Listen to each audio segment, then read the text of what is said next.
바로 이 부분 때문일 거예요. 지금 세간의 많은 관심들은 대통령 파면 여부의 핵심이 바로 이 진실 공방 아니겠냐. 이 진실 공방이 더 가열되는 모양새입니다. 이 공소장에 적시된 끌어내라, 체포해라, 이 탄핵의 시작인 이 홍장원 1차장의 메모가 진짜인지 아닌지, 가공됐는지 아닌지의 신빙성 여부를 두고요 치열하게 맞붙고 있습니다. 이 메모는 홍장원 국정원 1차장이 윤석열의 전화를 받은 이후 여인영 전 방첩사령관과 작성하면서 만든 메모입니다. 여인영 사령관이 불러준 명단을 받은 거고요. 그럼 우리 변호인께서는 그 10명, 10여 명의 명단을 제가 지원했다고 생각하시는 겁니까? 그러면 거기다가 위치 추적, 검거 지원 요청. 지원 예. 이런 식으로 적어놓는 게 맞지 않아요? 생각되는 대로 그냥 갈겨 쓴 부분이기 때문에 약간 다소 합리적이지 않게 적어놨던 부분은 인정하겠습니다. 그러니까 이게 말이 되는 소리냐 해서 그럼에도 불구하고 그런 내용을 자세하게 또 여기다가 메모를 해놓은 게 좀 선뜻 좀 이해가 안 돼서 하여튼 들은 얘기가 맞다는 거죠? 검거를 요청한 것도 맞아요? 총리께서도 충격, 제가 이제 공문서를 작성한 게 아니지 않습니까? 간단한 메모지 않습니까? 메모를 왜 작성해놨어요? 제가 나름대로 그 상황을 기억하기 위해서 메모해 놓은 거죠. 그럼 정확하게 기재를 해야죠. 예, 정확하게 기재 못해서 죄송합니다. 정영식 주심 재판관이 수차례 따져 물었던 저 메모, 신빙성, 여인영 전 방첩사령관에 들었다는 이 메모 내용이 이현정 의원님, 네. 왜 지금 신빙성 여부에 대해서 윤 대통령 측이 뭔가 자신감을 갖고 있는 겁니까? 그러니까 정치인 체포 과연 이게 이제 있었냐 없었냐에 대한 이제 근본적인 문제겠죠. 왜냐하면 이제 이번에 가장 내란죄의 핵심적인 사안이 국회에 예를 들어서 국회의원들을 끌어내는 부분들, 그걸 윤 대통령이 지시했느냐 여부와 예. 그다음에 정치인들을 체포 여부를 했느냐의 여부, 요일 겁니다. 지금 이제 이 방첩사령관 같은 경우는 이제 정치인들 그 당시에 있는 사람들을 끌어내는 부분에 관련된 이제 논쟁이 있었고, 지금 이제 홍 1차장 같은 경우는 이제 정치인 체포와 관련된 이제 이게 왜냐하면 당시 12월 6일로 기억하고 있습니다. 예. 그때 이제 한동훈 대표가 이 부분에 대해서 이제 공식적으로 이야기를 했고, 또 본인이 국회 정보위에 가서 이 부분을 진술한 면이 있어요. 좀 전에 이제 박선원 의원이 공개한 게 바로 그때 했던 그렇죠. 그 메모를 가지고 이야기를 한 거 아니겠습니까? 그런데 이제 본인은 처음에 썼던 메모를 그거를 없애고 거기에 있는 거를 부관을 시켜서 다시금 정서를 했다. 그리고 거기에 보면 자기도 거기에다 메모를 했다. 근데 왜 정확하게 메모를 안 하느냐? 지금 정영식 재판관 이야기는 지금 현재 국정원에서 위치 추적을 할 수 없는데 왜 위치 추적을 한다고 그랬냐? 예. 체포할 수 있는 인력이 없는데 왜 체포를 한다고 그랬느냐? 이 부분에 따지는 부분이거든요.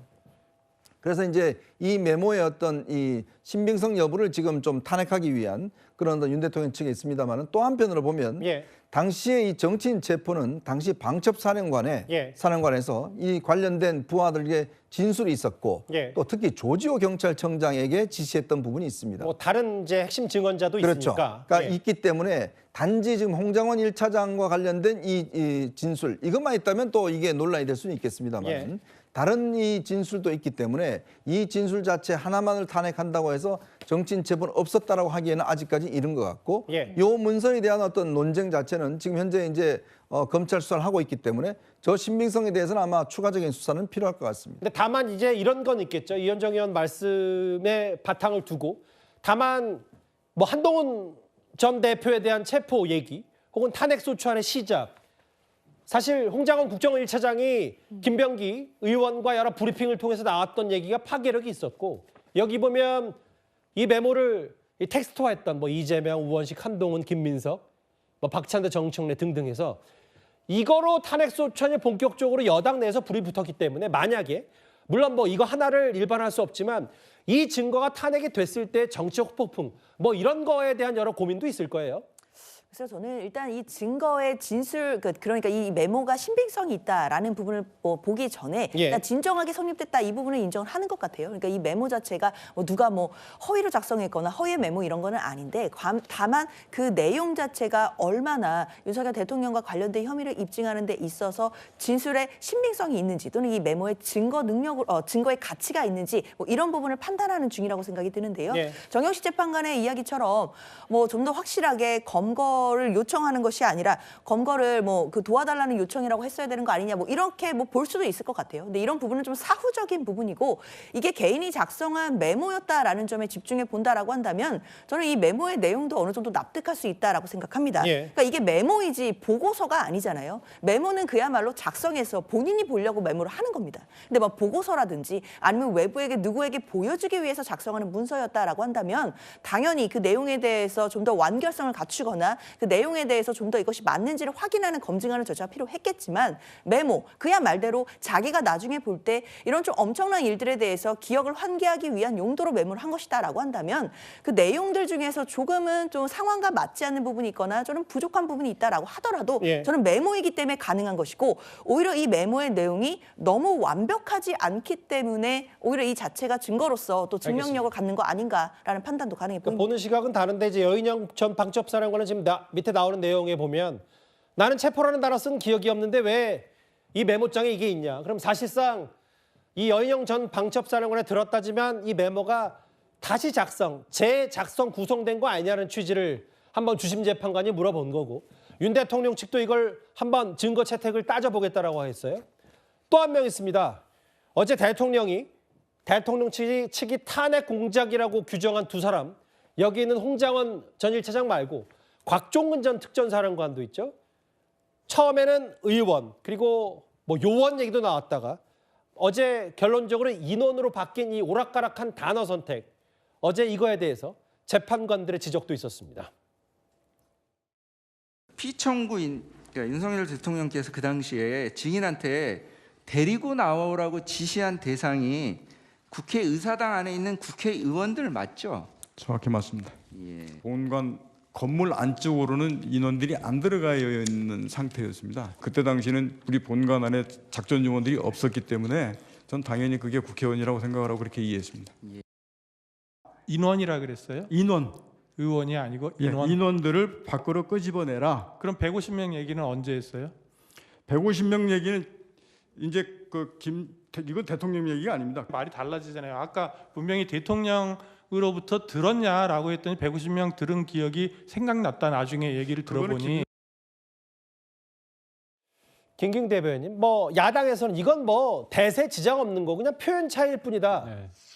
인원이 그 안에 인원이 누구냐 바로 국회의원이지라고 얘기하는데 다만 그 어쨌든 재판관, 헌법재판관 입장에서는 아까 홍장원 전 1차장 증거 메모도 그렇고 제대로 따져봐야 이 가타부터 내용이 나오니까 이 말 바꾼 거에 대해서도 지적을 하더라고요.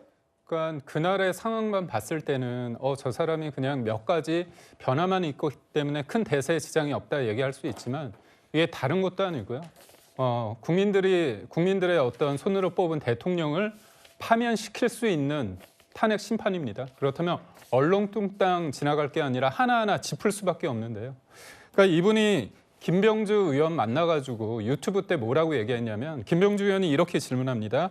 병력이 본회의장 들어가 있을 때 어떤 지시를 받았나 하니까 자기는 전임 장관으로부터 요원 인원 밖으로 좀 빼내라는 지시를 받았다 이렇게 합니다. 빼내라는 얘기를 했는데 그때 물어봐요. 김병주 의원이 국회의원 끌어내려고 지시했다는 거 가죠. 그러니까 얘라고 얘기합니까?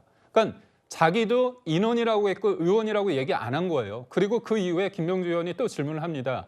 대통령이 그러면 전화를 했느냐 하니까 뭐라고 얘기하냐면 707 특임단이 국회에 도착하기 전에 어디쯤 왔냐 이렇게 얘기를 합니다. 예. 그래서 지금 이동 중이라 얘기했고요. 또 마지막에 김병주 의원이 뭐라고 얘기하냐. 한 번만 전화했는가 했더니 그것만 전화했다 얘기를 했어요. 근데 그 이후에 김병주 의원도 만나고 여러 사람 민주당 쪽 관계자를 만난 다음에 거기에서 아주 어떻게 보면 조금 선정적인 발언들이 나오는 겁니다. 도끼를 사용해서 문을 부숴서라도 끌고 나와야 된다, 끌어내야 된다 그런 얘기가 나오는 거죠. 근데 어제 다 탄핵되지 않았습니까? 본인이 도끼란 부분도 없었고 그다음에 국회의원이라고 본인은 들었던 것도 아니라고 얘기하는 거죠. 그렇다면 이거에 대해서 어떤 진술이 바뀐다는 거는 이유가 있는 겁니다. 알겠습니다. 왜 처음에 그런 얘기를 했고 누군가를 만난 다음에는 왜 진술이 바뀌었을까? 저희 입장에서는 그렇기 때문에 이거는 정치적인 어떤 공작이 있을 수 있다. 그런 의미에서 대통령이 탄핵 공작이라 이런 표현을 쓰는 것 같습니다. 홍장원 전 차장의 메모, 그리고 곽종근 전 특전사령관의 의원, 요원, 그럼 이번에 인원, 뭐 이런 부분까지 해서 그러면 나머지 인물들이 얼마나 대통령의 직접적인 체포 지시가 있는지 여부를 말해주는 게 중요할 텐데 그간 또 다른 핵심 인사들, 계엄 사태 핵심 군 수뇌부의 목소리를 한번 들어보겠습니다. 정의는 계엄 당시 대통령 국방부 장관으로부터 누군가를 체포하라는 지시를 받은 사실이 있습니까? 없고 그다음에 그것은 더 이상 답변드리지 않겠습니다. 예. 14명의 명단을 제공하거나 이 사람들을 체포하라 이런 말씀은 하신 적이 없으시나요? 형사재판에서 아주 엄격하게 다루어야지 여기서 예아니오의 단문으로 말씀드릴 수 없다는 것을 제가 양해를 구하는 것입니다. 대통령으로부터 체포나 구금 지시를 받은 적이 없다라고 인터뷰하셨는데 맞습니까? 대통령님으로부터 그런 지시를 받을 만한 위치에 제가 있지 않습니다. 여인영이 사용한 정확한 워딩이 체포조 맞습니까? 네. 증인은 체포 명단을 들을 때 어떤 생각이 들었습니까? 일단은 뭔가 좀 잘못됐구나 그런 생각했습니다. 박성훈 비서관님, 저하고 화면을 좀 같이 보실게요. 뭐 김영현 전 장관은 대통령의 유리한 진술, 곽종근, 홍장원 좀 다른데 중요한 건 이 가운데 있는 사람들, 이진우, 여인영, 김현태, 군 수뇌부의 태도 진술 혹은 좀 변화도 있고 누가 봤을 때 좀 오락가락한다라고 하면 실제로 이거는 정치적인 비판의 대상이 아니라 대통령의 파면 여부를 결정하는, 직에 복귀할 수도 있는지 없는지 여부를 결정하는 거기 때문에 이 사람들이 이제 불리한 쪽으로 확 가지 않는 이상 그래서 대통령 측은 지금 국면이 바뀌었다 이렇게 주장하는 것 같거든요.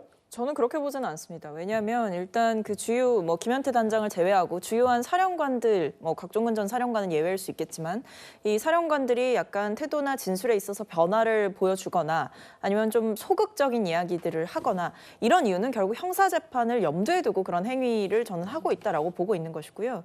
그리고 이 체포조 또는 국회 봉쇄의 지시 이런 부분들이 이번 탄핵 심판에서 굉장히 중요한 쟁점이 될 텐데 저는 일단 대통령이 계엄군을 국회로 보낸 것, 이미 그 행위가 있기 때문에 1차적인 사실관계는 명확하게 있다. 그걸 우리가 다 봤기 때문에요. 있다라고 보는 것이고 그 외에 체포조에 대해서 말이 오락가락한다라고 비판을 하시지만 이미 복수의 인물들, 경찰 조사에서 경찰 수사 과정에서는 이미 다 진술을 한 바로 알고 있습니다. 예. 그리고 이 탄핵심판장에 나와서 말이 바뀌었을 지언정 헌법재판관들 같은 경우에는 피의자 신문조서를 증거로 채택해서 그 수사 과정에서 했던 이야기들을 다 볼 수가 있기 때문에 전 설령 여기 나와서 보다 소극적인 자세를 보였다라고 해서 그 진술 자체가 흔들릴 리는 없다라고 생각을 하고요. 실제로 오늘 이 방송 직전에 봤던 그 언론 보도를 보니까 방첩사의 수사 조정 과장이 홍장원 1차장과 똑같은 지시를, 그러니까 똑같은 내용의 그 명단을 확보해가지고 그 메모를 작성한 내용이 드러났고 그것을 이제 본인이 자필 진술서를 작성했다라는 것이 드러나고 있습니다. 그러니까 이게 단순히 곽종근 전 사령관이나 아니면 홍장원 1차장이 이런 분들이 그냥 알아서 꾸며낸 그런 내용들이 아니라 여러 명의 인물들이 이 사안에 대해서 진술을 했고 이미 수사 과정에서 드러났기 때문에 공소장에 적시가 된 것이다. 이 말씀을 드리겠습니다. 다만 이제 공소장과 180도 다른 얘기를 일단은 전직 방첩사령관과 전직 수방사령관이 하고 있기 때문에 헌법재판소 대심판정 안에서의 대통령 파면 여부를 결정하는 증거 여부에 대해서는 또 어떤 판단이 나올지 저희가 잘 지켜봐야 되겠습니다.